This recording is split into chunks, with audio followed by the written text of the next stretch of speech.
سورہ اخلاص۔ سورہ اخلاص کا تعارف، مقام نزول۔ سورہ اخلاص ایک قول کے مطابق مکی اور ایک قول کے مطابق مدنی ہے۔ آیات، کلمات اور حروف کی تعداد، اس صورت میں ایک رکوع، 4 آیتیں، 15 کلمے اور 47 حروف ہیں۔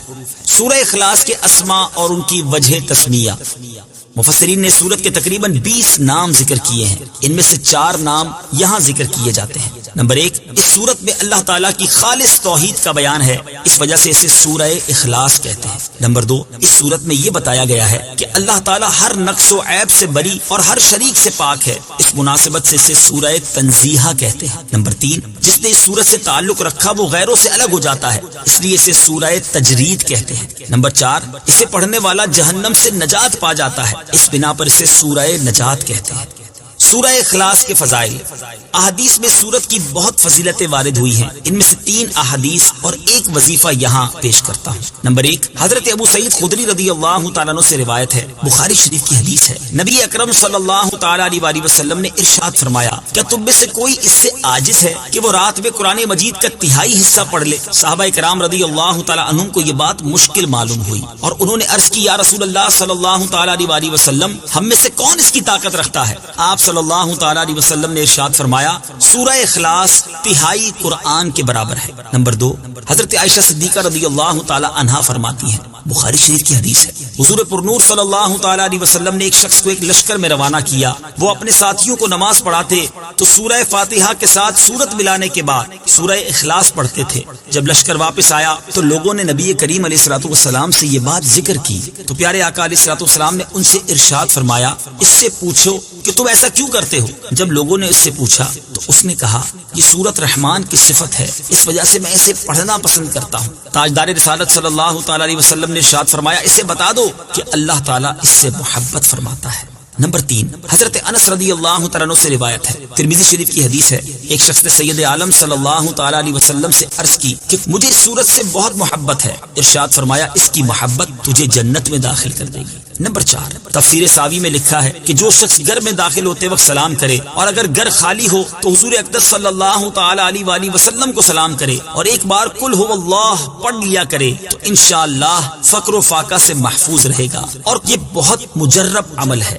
سورہ اخلاص کا شان نزول، اس سورت کا شان نزول یہ ہے کہ کفار نے رسول اللہ صلی اللہ تعالی علیہ وسلم سے اللہ رب العزت کے متعلق طرح طرح کے سوال کیے۔ کوئی کہتا تھا کہ اللہ عز و جل کا نسب کیا ہے، کوئی کہتا تھا کہ وہ سونے کا ہے یا چاندی کا ہے یا لوہے کا ہے یا لکڑی کا ہے، کس چیز کا ہے؟ کسی نے کہا وہ کیا کھاتا ہے، کیا پیتا ہے، ربوبیت اس نے کس سے ورثے میں پائی اور اس کا کون وارث ہوگا؟ ان کے جواب میں اللہ تعالیٰ نے یہ سورت نازل فرمائی اور اپنی ذات و صفات کا بیان فرما کر معرفت کی راہ واضح کی اور جاہلانہ خیالات و اوہام کی تاریکیوں کو جن میں وہ لوگ گرفتار تھے اپنی ذات و صفات کے انوار کے بیان سے محو کر دیا۔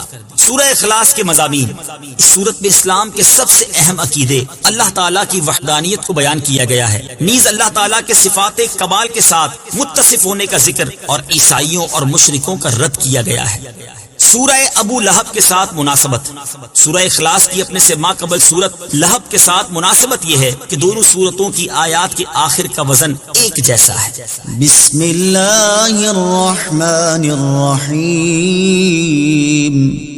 ترجمہ، اللہ کے نام سے شروع جو نہایت مہربان رحمت والا ہے۔ قل هو اللہ احد اللہ الصمد لم یلد ولم یولد ولم یکن له کفوا احد۔ ترجمہ، تم فرماؤ وہ اللہ ایک ہے، اللہ بے نیاز ہے، نہ اس نے کسی کو جنم دیا اور نہ وہ کسی سے پیدا ہوا اور کوئی اس کے برابر نہیں۔ قل هو اللہ احد، تم فرماؤ وہ اللہ ایک ہے۔ تفسیر صراط الجنان میں ہے، عرب میں کفار کی بہت سی قسمیں تھیں، دہریہ، مشرک، اللہ تعالیٰ کی صفات کے منکر اور اللہ تعالیٰ کے لیے اولاد ماننے والے وغیرہ۔ اس صورت میں ان سب کی تردید ہے۔ هو اللہ فرمانے میں دہریوں کی تردید ہے، احد فرمانے میں مشرکین کا مکمل رد ہے، اور اگلی آیات میں بقیہ کفار کا رد ہے۔ ارشاد فرمایا کہ وہ اللہ ایک ہے، یعنی ربوبیت اور الوہیت میں عظمت و کمال کی صفات کے ساتھ موصوف ہے، اس کی نہ کوئی مثل ہے نہ نظیر اور نہ شبیہ، اس کا کوئی شریک نہیں۔ اللہ الصمد اللہ بے نیاز ہے۔ تفسیر صراط الجنان میں ہے، ارشاد فرمایا کہ اللہ تعالیٰ ہر چیز سے بے نیاز ہے، نہ کھائے نہ پیے، ہمیشہ سے ہے اور ہمیشہ رہے گا، کسی کام میں کسی کا حاجت مند نہیں۔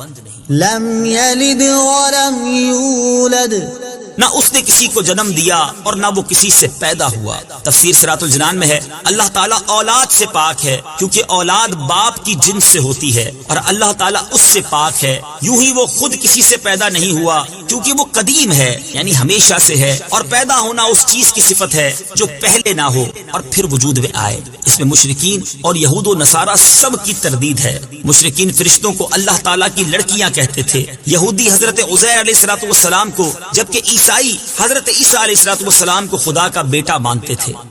ولم یکن له کفوا احد اور کوئی اس کے برابر نہیں۔